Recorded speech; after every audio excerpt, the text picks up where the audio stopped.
Hello, David here, and the project for today is a review of the Star BM. These are surplus pistols that are popularly coming into the country now. You're going to see them anywhere from $200 to $230. This one came in from AIM Surplus. They're made in Spain. Don't really know much about them. I just bought it because I like the looks of it. Kind of looks like a 1911. These are chambered in 9mm parabellum. And they've got a steel slide, steel frame, and plastic grips. The Star doesn't make these anymore, so the parts are kind of scarce. I was kind of leery of purchasing this with the scarcity of parts, but I thought for the price it's not a bad idea to pick one up and play around with it. I probably wouldn't use it as a carry piece because it's kind of heavy. Published weight is 25 ounces. I'll put this on my scale. Got to turn the scale on, I guess.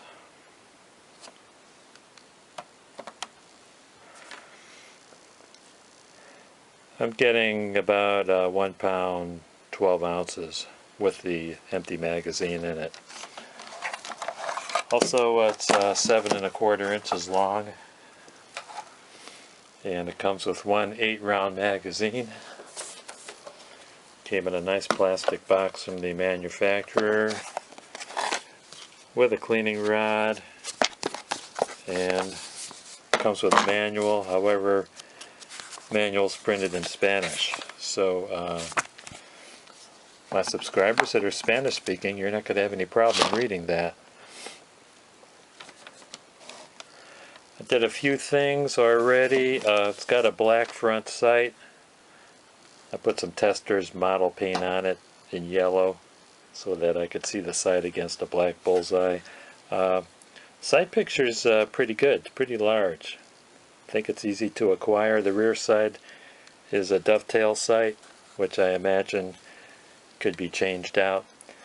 I also did another thing. This has a magazine disconnect, which means the pistol cannot be fired with a magazine in it. And also when you hit the magazine release, the magazine had to be stripped out. So I removed the magazine release. I don't recommend that you guys do this because it is a safety feature. I just wanted to be able to remove the magazine easily. Magazines are probably hard to find. They were selling them for $30 at AIM Surplus, but I didn't buy any extra magazines. But that could be a problem in the future in addition to parts. As far as springs go, I'm sure you'll be able to find replacement springs at Wolf Gun Springs. So the way to remove the magazine safety is to remove the magazine, make sure the pistol's empty. You don't have to do any further stripping. Then remove the grips on both sides, and you're going to find this part's going to be positioned about like there. So it comes through this side really. So when you see this end, just take a punch and a hammer, support the gun on something soft like a wood block, and just a soft whack with the punch will loosen this, and you'll be able to push this out. And this won't interfere with the magazine and the trigger bar. Once that's out, push and the magazine freely releases. You don't have to strip it out. That's what the magazine looks like. It was pretty dirty inside, so it's going to need a good cleaning. Let's take a look at the trigger pull. I'm a little bit leery of dry firing this. I don't know if this firing pin is brittle or anything. I don't want to dry fire it because I don't want to break the firing pin and then have trouble getting a replacement. So it's single action only, by the way. Let's put the gauge on there. I know it looks like a 1911, but there is really nothing in common with a 1911. It's got those nice 1911 looks, but no parts are interchangeable with a 1911. The trigger doesn't push straight back. The trigger hinges on a pin at the top.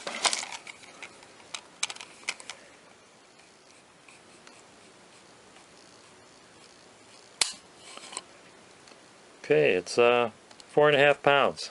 Let's try it again.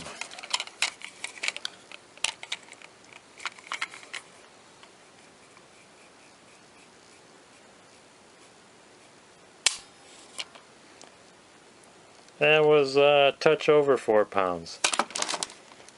Take a look at trigger travel.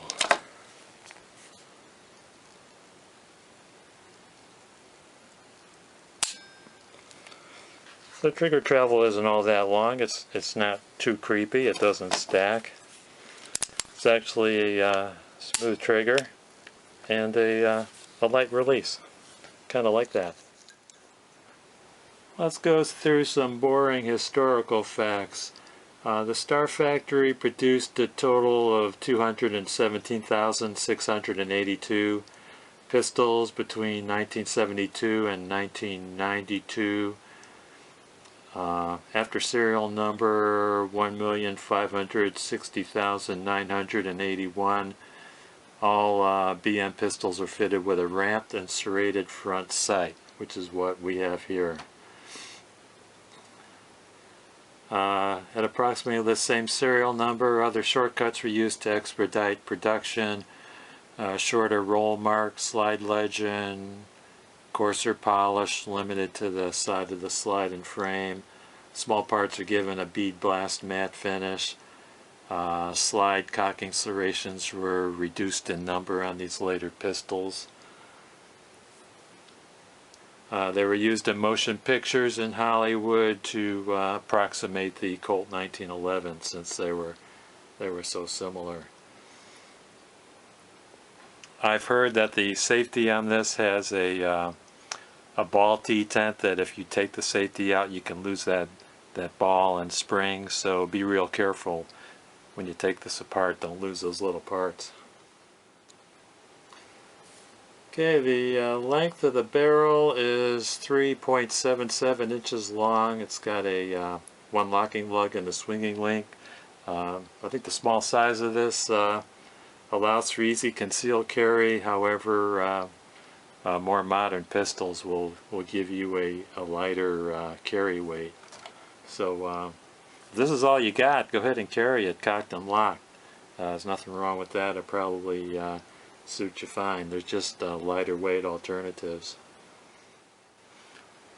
You'll notice that there is no grip safety. The thumb safety does not block the sear as it does on the 1911. It cams the hammer. And of course this has an external extractor.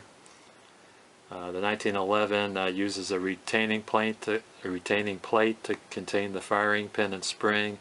The Star BM has a vertical steel pin beneath the rear sight. This is problematical when wanting to remove the pin for cleaning.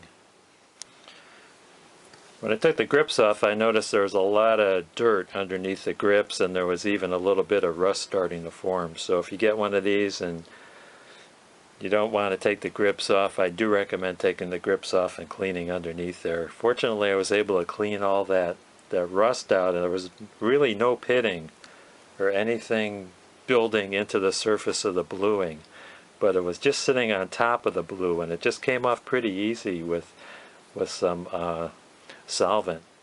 So the field stripping the Star BM is a breeze. Let's make sure it's empty. First we'll remove the mag, check the chamber, retract the slide and catch the safety on the takedown notch. In other words, hit the second notch on the slide, retract the slide, insert the safety in that middle notch, then push through on the slide stop, just like that. Lift it out, drop the safety. There you go. It does have a barrel link, so you just have to be cognizant of that fact. When you reinstall it, you have to have the slide stop go through the hole in the barrel link. So remove the guide rod and recoil spring. Barrel has to go forward out through the front. There's the barrel bushing.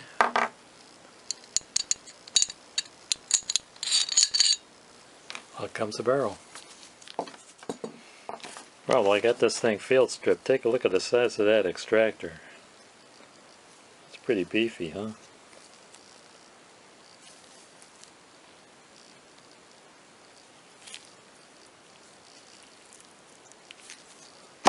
Take a look at the barrel.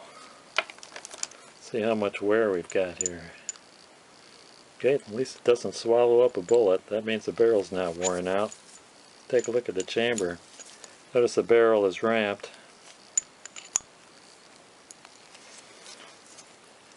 So the chamber's not fully supported.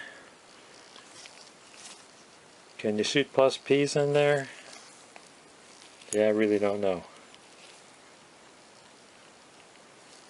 I would ask a professional. Let's put it back together. Insert the barrel, make sure the link is forward.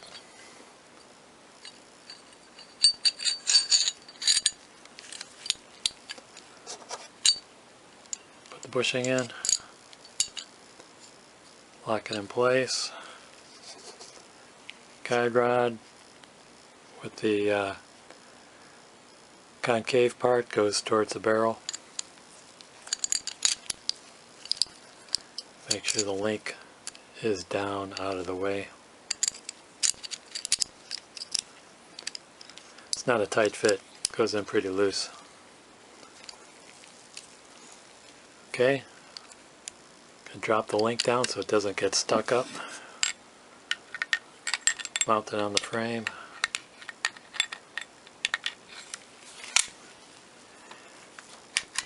Retract the slide, lift up the safety to the takedown notch. Look in there and see if the link is lined up with the hole. Put the slide stop in. Make sure you don't scratch the frame. Sometimes I push the slide stop down so it won't scratch the frame. The catch will go through the hole in the trigger guard. And I pull it out a little bit. Line it up over its position in the frame, push it in, remove the safety,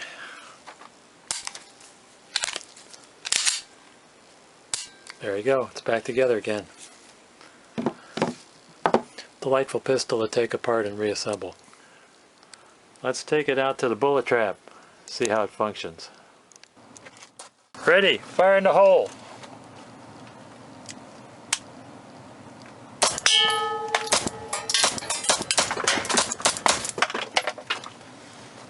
Hey, that functioned well. That was Winchester White Box, 115 grain, full metal jacket. Let's do some more of the same.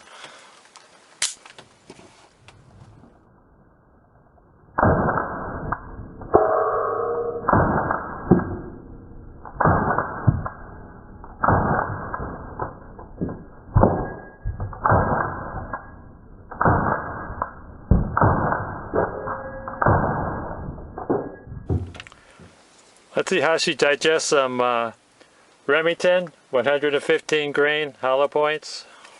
Can you see that? Nope, not too good.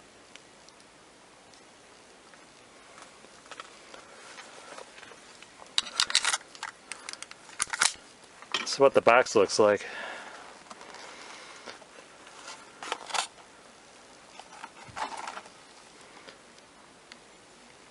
.115 grain jacketed hollow point.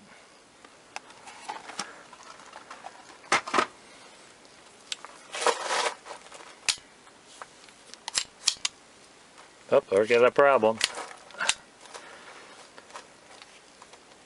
Slide won't close because the round nose dive in the magazine. Try that again.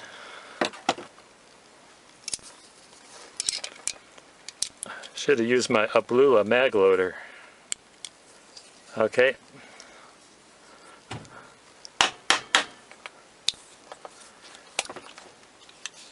Try that again. Still got a problem.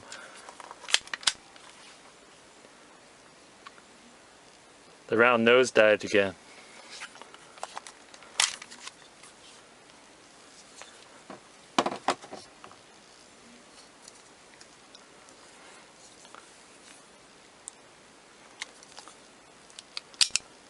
Take one round out.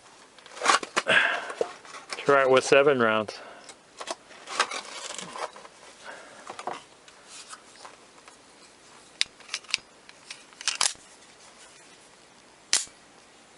Okay, here we go.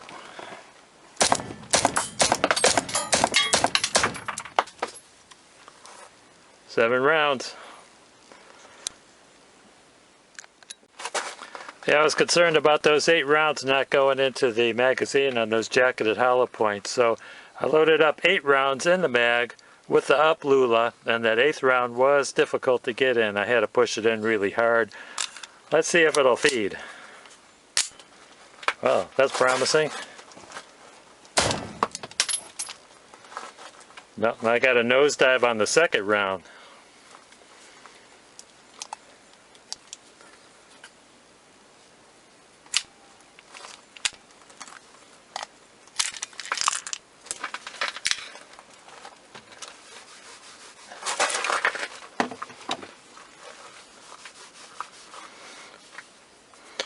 Well, that could be a problem if you're going to be using this for self-defense.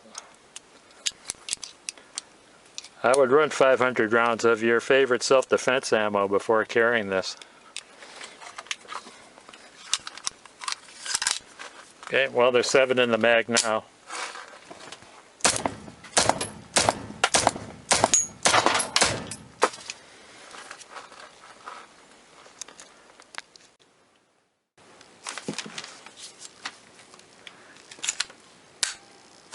Okay, I noticed on this that there is a lot of wobble.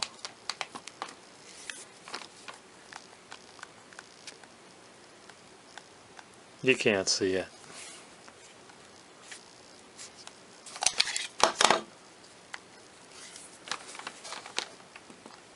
There's a little barrel wobble.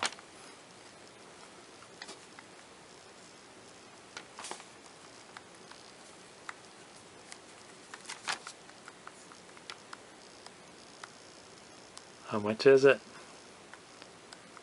I don't know, maybe a little over a 1,000th, maybe 2,000ths of an inch. I'm just going to have to take it to the range and check it for accuracy.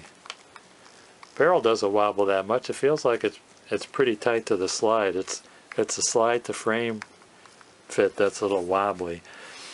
So for carry size, it's like a 1911 Commander. It's about 0.84 inches thick, so it's slim, be easy to carry.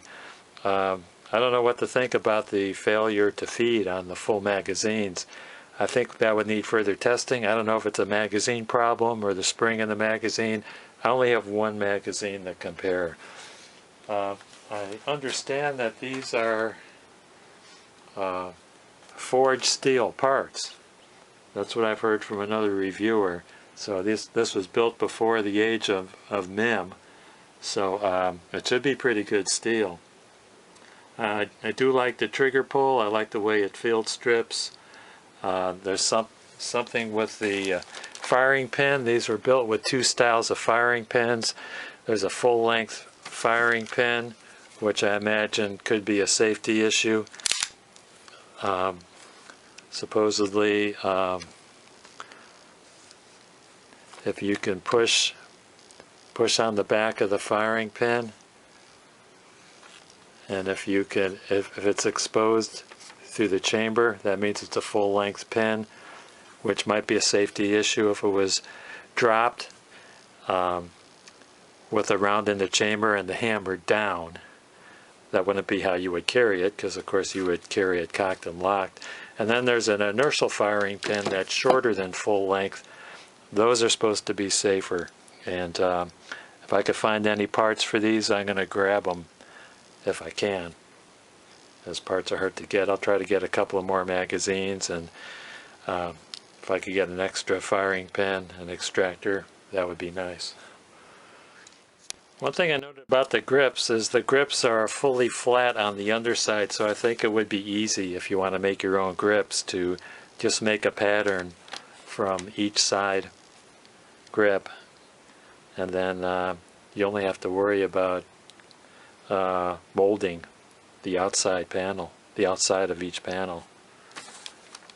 And each one's different, so you're going to have to do make a silhouette tracing of each grip. I think it would be pretty easy to make replacement grips.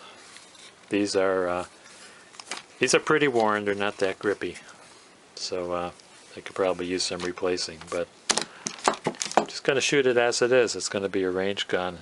I'm not going to carry it for concealed carry because I have lighter weight options that have more capacity. So all in all, I'm happy with this. I like it, and I do recommend it, but I think you need to be wary if you're going to conceal carry it. Be wary that it'll feed all the ammunition you want to use, and you can handle carrying something this heavy. And also it's a single action, carry it cocked and locked. And what else? Yeah, you might have a little trouble with the sights. Seeing the sights might be a problem. My eyes are a little bit. You can see my paint is already starting to chip from the carpet covering on my bullet trap. I might have to take it off and try some white nail polish. Also, as far as holsters are concerned, I don't know if there are any holsters made for this. You might have to just take this to the store and do trial fits. Otherwise, there's a lot of guys making Kydex holsters in their garages. I recommend finding a local guy and just taking it in and have him mold it right to the pistol. That would be your best bet. And most gun shows have guys there advertising the holsters they're making, and I would just recommend just getting something molded to fit. That would be your best bet for the proper fit. Those prices I give are, of course, December 2017 prices, and I'm sure prices are going to change as these begin to dry up. So keep watching the market. Always keep an eye out for new surplus and police trade-ins that are coming in. Those are usually your best deal. And if you don't subscribe, you might want to consider subscribing or clicking like. Click on the bell for email notifications. And I wish all the best to every one of you. Thanks for watching. Hang on there, don't go away. I decided to do some more research on that feeding problem, so I bought 2 more mags. Did some research on the internet. I'm finding the mags at about $19.99 each. AIM Surplus had them, but they wanted $12 for shipping 2 mags. Classic Arms had them for the same price, and they only wanted $4 for shipping 2 mags. So, of course, I ordered them from Classic, and they look very nice. This one's got a scratch on the side, but other than that, there doesn't seem to be much wear on these at all. They're almost identical, except the followers are different. The one on the right has a flat top follower, and the one on the left has a rounded top follower. So I don't know when the change was made or why, but I want to do some more testing, feeding with full mags to see if I have any problems with that first round feeding. As you remember, it wasn't feeding into the ramp, it was nosediving. So let's take it to the range and see how they do with 3 mags. Okay, I'm back at the range with the Star BM, and I'm doing some function testing. I got 2 new magazines, and I'm shooting some Federal 115 grain full metal jacket.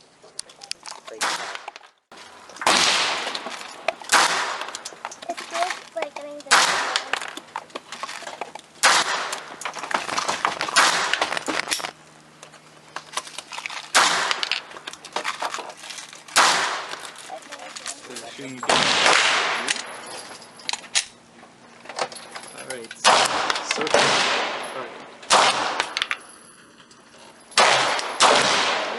Yep, it's ready to go.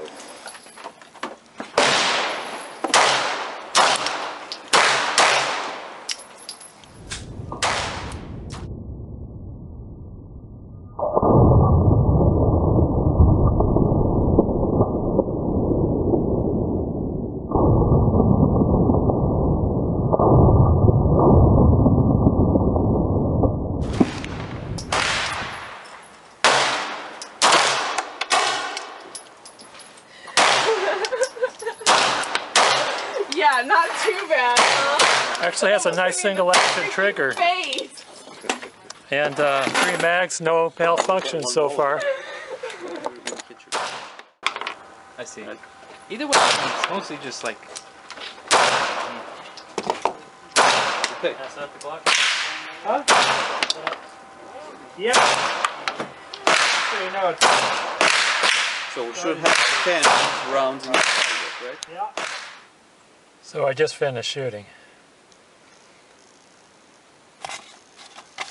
And this is my target from 7 yards. So you can see it shoots to the left. And that's with the 9mm 115 grain full metal jacket, Federal brass case. And when I function tested this in my basement, I had failures to feed from the magazine. I thought the magazine was bad, so I bought 2 more magazines.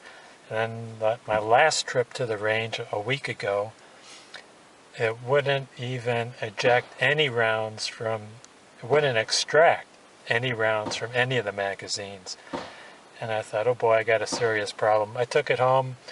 I cleaned the chamber really good. I cleaned the whole pistol really good. And I also cleaned out the extractor with a brush, and there was a lot of gunk in the extractor. I brought it to the range today. I fired 150 rounds. Not one problem. No failures to extract, no failures to eject, and all 3 mags function perfectly. So overall, I'm happy with this firearm. I think it's fun to shoot. It's all steel and old style. Kind of reminds me of the Colt 1911. I like the styling. It's got the single action trigger, which is nice. And you might be interested in snagging one of these. There's still a bunch of surplus items that are for sale all around the internet these days. So I think you'd be happy with it too. Accuracy, probably not the best, but it's a fun shooting pistol. And I must be off my rocker. I forgot to bring the hollow point ammunition to the range. This is the Remington 115 grain jacketed hollow point. See how it functions.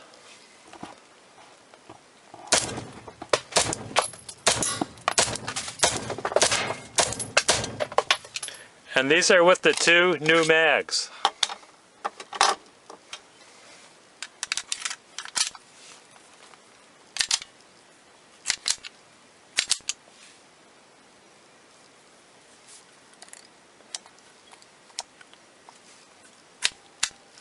The round nosedived.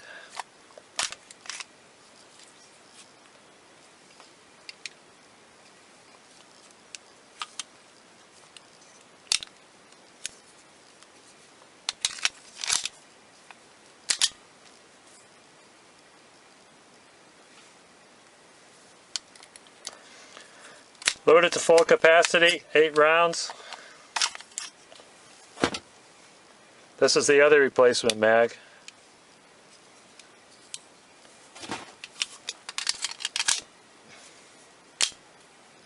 No, still nosediving. It must happen when I'm inserting the mag.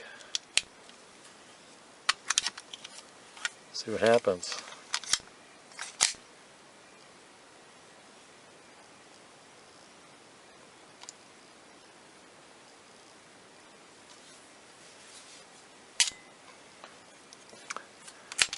Yeah, when this mag is getting inserted, the first round of 8 nosedives. This is the one with the flat follower.